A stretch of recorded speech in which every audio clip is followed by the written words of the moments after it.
नमस्कार, मैं धर्मेंद्र कुमार। प्रगति क्लासेस के यूट्यूब चैनल में सभी को बहुत बहुत स्वागत। बात करेंगे प्राथमिक शिक्षक चयन परीक्षा और टेस्ट सीरीज क्रमांक 14।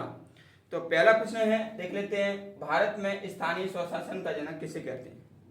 तो भारत में स्थानीय स्वशासन का जनक कहते हैं लॉर्ड रिपन को। ठीक है, लॉर्ड रिपन।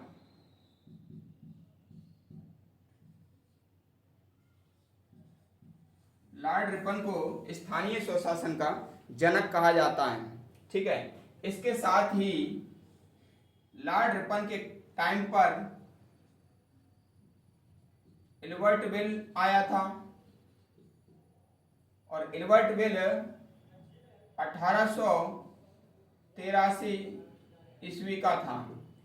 इल्बर्ट बिल क्या था कि इसमें क्या है, भारतीय मजिस्ट्रेटों को यूरोपीय केस सुनने का अधिकार नहीं था। तो ये एक भेदभाव की स्थिति थी।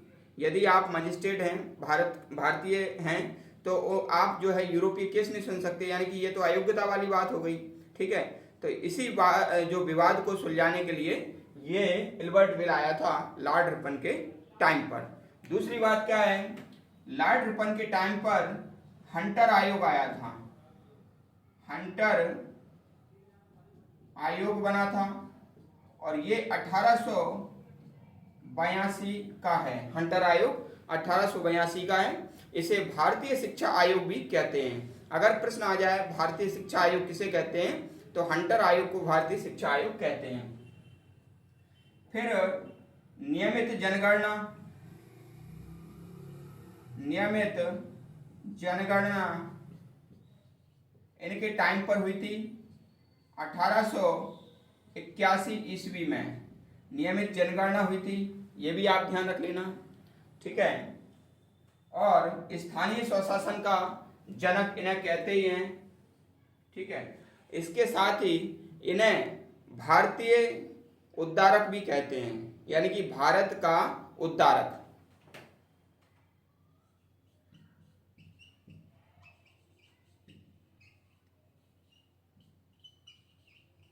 तो जो लॉर्ड रिपन है, ये बहुत ही बढ़िया व्यक्ति थे तो अंग्रेज, लेकिन अच्छे व्यक्ति थे, इसलिए इन्हें भारतीय स्वशासन का जनक भी कहा जाता है। दूसरा प्रश्न देख लेते हैं।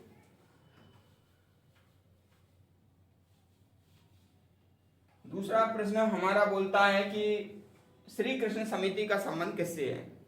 तो आपको पता होगा कि 2010 में श्री कृष्ण समिति बनी थी। श्री कृष्ण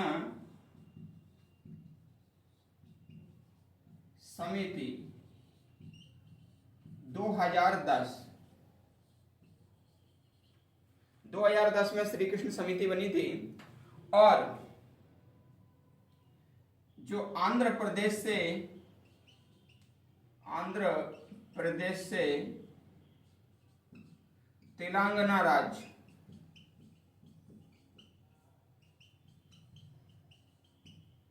2 जून 2014 को 29वां राज्य बना। ये श्री कृष्ण समिति की सिफारिश पर ही बना। भारत का 29वां राज्य तेलंगाना श्री कृष्ण समिति के सिफारिश पर बना। और ये असिस्टेंट प्रोफेसर के एग्जाम में ये वाला प्रश्न आ चुका है। कब का ये प्रश्न है? 2014 का है ना, और 2010 का, और अभी आया था ये 2024 के असिस्टेंट प्रोफेसर के पेपर में। तो इसलिए सामान्य अध्ययन में कोई भी प्रश्न कभी भी पूछा जा सकता है, आप नॉलेज बराबर रखिएगा। अगला प्रश्न देख लेते हैं।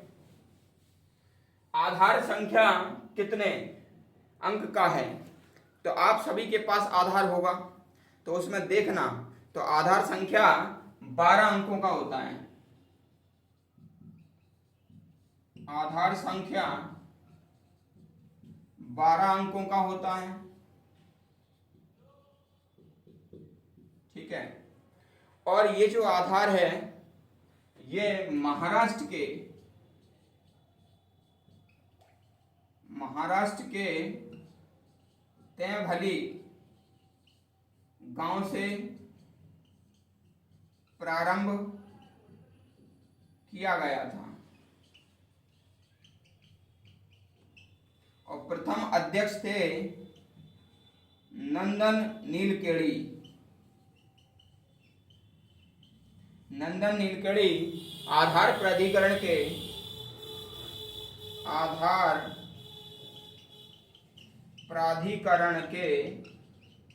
अध्यक्ष, प्रथम अध्यक्ष, आधार प्राधिकरण के प्रथम अध्यक्ष थे नंदन नीलकेणी। ठीक है, ये आप याद रख लेना।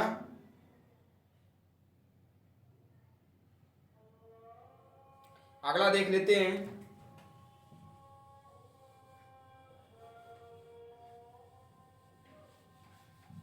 अगला प्रश्न हमारा, विश्व की आबादी का कितने प्रतिशत भारत में है? तो विश्व की आबादी का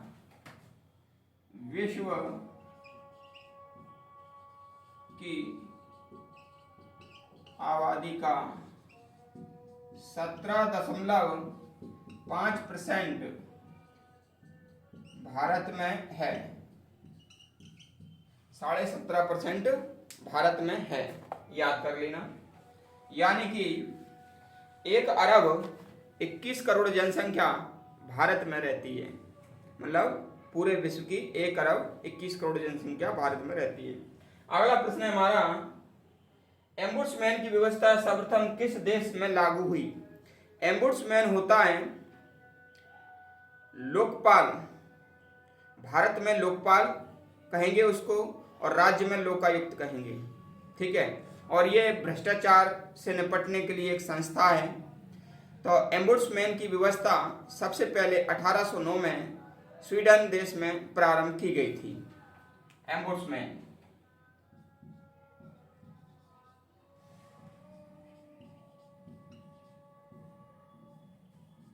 1809 स्वीडन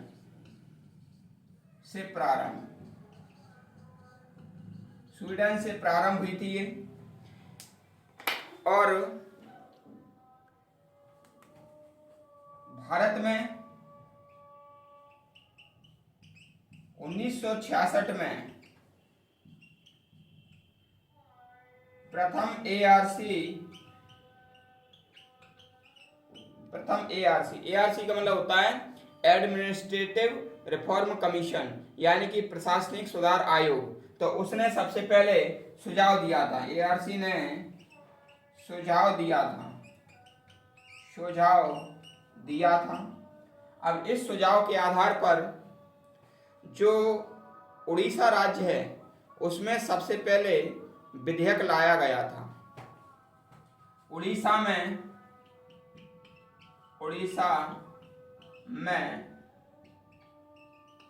सर्वप्रथम विधेयक लाया गया। तो उड़ीसा में सबसे पहले विधेयक लाया गया था, लेकिन महाराष्ट्र में सबसे पहले यह विधेयक लागू किया गया। महाराष्ट्र में 1972 में महाराष्ट्र में लागू।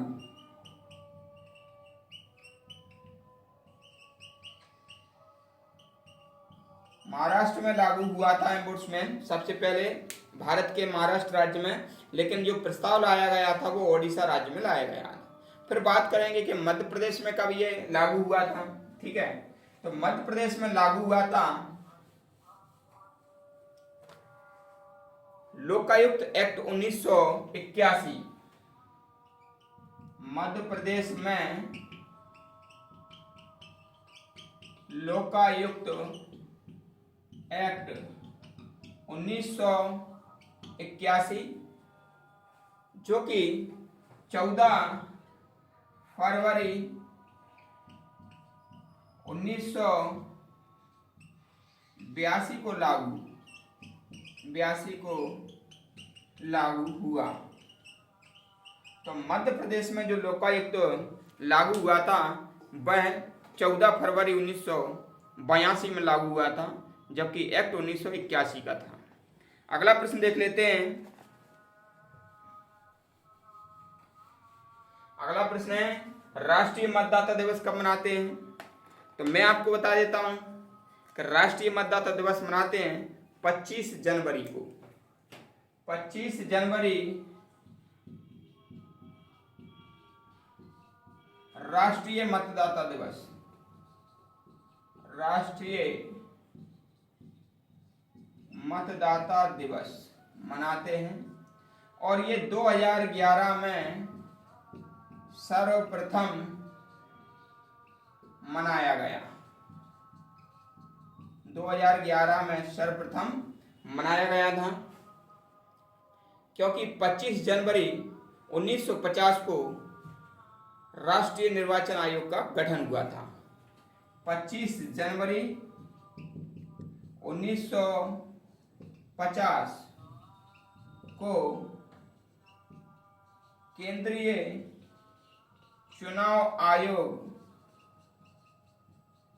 का गठन हुआ था, इसलिए 25 जनवरी को राष्ट्रीय मतदाता दिवस के रूप में मनाया जाता है। अगला इसी में देख लेते हैं एक लाइन और, कि जो मतदाता की आयु है वह पहले 21 वर्ष हुआ करती थी, अब 21 वर्ष से घटाकर 18 वर्ष कर दी गई। तो 18 वर्ष के व्यक्ति वर्तमान में मत का दान कर सकते हैं।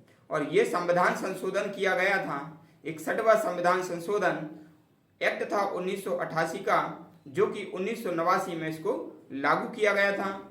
ठीक है, इस समय प्रधानमंत्री थे राजीव गांधी। ठीक है, तो ये देख लेते हैं 61वां संविधान संशोधन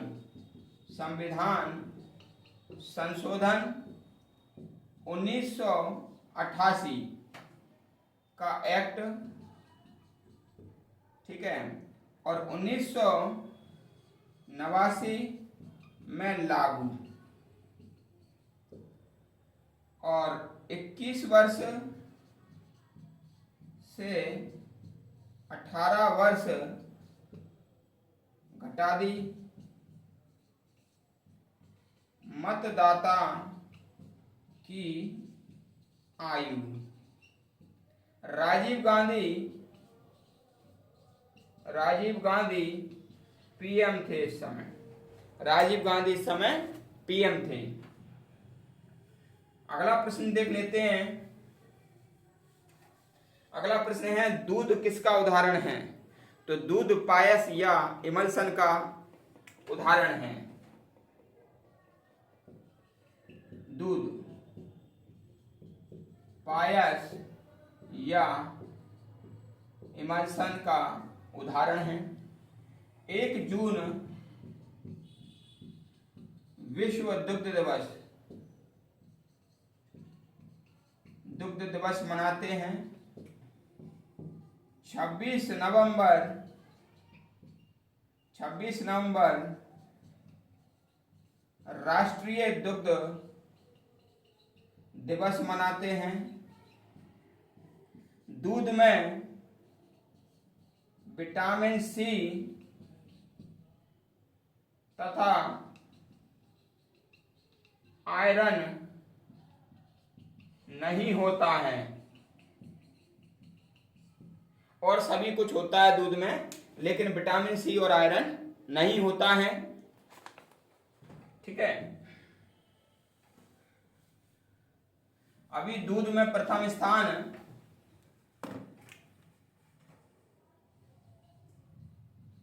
दुग्ध उत्पादन में प्रथम, विश्व में भारत, अमेरिका दूसरे नंबर है,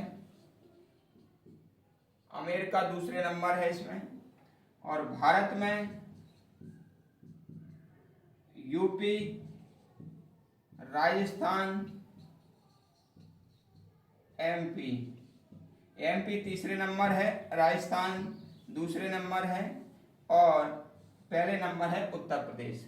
विश्व में भारत पहले नंबर है 1998 से पहले स्थान पर भारत बना हुआ है। क्योंकि 1998 के पहले अमेरिका था प्रथम स्थान पर।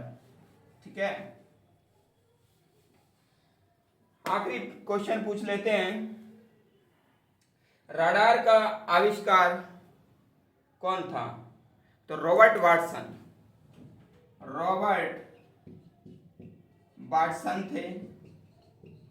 रडार का आविष्कारक था रॉबर्ट वाटसन। रडार क्या काम करता है? किसी भी वस्तु की दूरी और किसी भी वस्तु की स्थिति का पता करने के लिए रडार का प्रयोग किया जाता है। रडार में लघु रेडियो तरंगें का प्रयोग किया जाता है और लघु रेडियो तरंगों को माइक्रोवेव कहते हैं। ठीक है, तो ये आज की हमारी टेस्ट सीरीज थी। आपको कैसी लगी कमेंट्स करके बताएं। और साथ ही एक प्रश्न मैं आपसे पूछता हूँ कि हवाई जहाज का आविष्कार किसने किया था? ये आप कमेंट्स बॉक्स में बताएं। जो सबसे पहले बताएगा उसको भी देखेंगे। और वीडियो को अधिक से अधिक शेयर करें, काफ़ी मेहनत इसमें लगती है। और जो व्यक्ति नए हैं वो चैनल को सब्सक्राइब करें। मैं वीडियो लगातार ला रहा हूँ और 300 वीडियो ये प्राथमिक शिक्षक में आएंगी। और मेरा फुल दावा है कि इन 300 वीडियो को जो व्यक्ति कर लेगा उनको निश्चित रूप से सिलेक्शन में भागीदारी मिलेगी और वो काफ़ी अच्छा परफॉर्मेंस एग्जाम में करेंगे। तो सभी का बहुत बहुत धन्यवाद। मिलते हैं नेक्स्ट वीडियो में।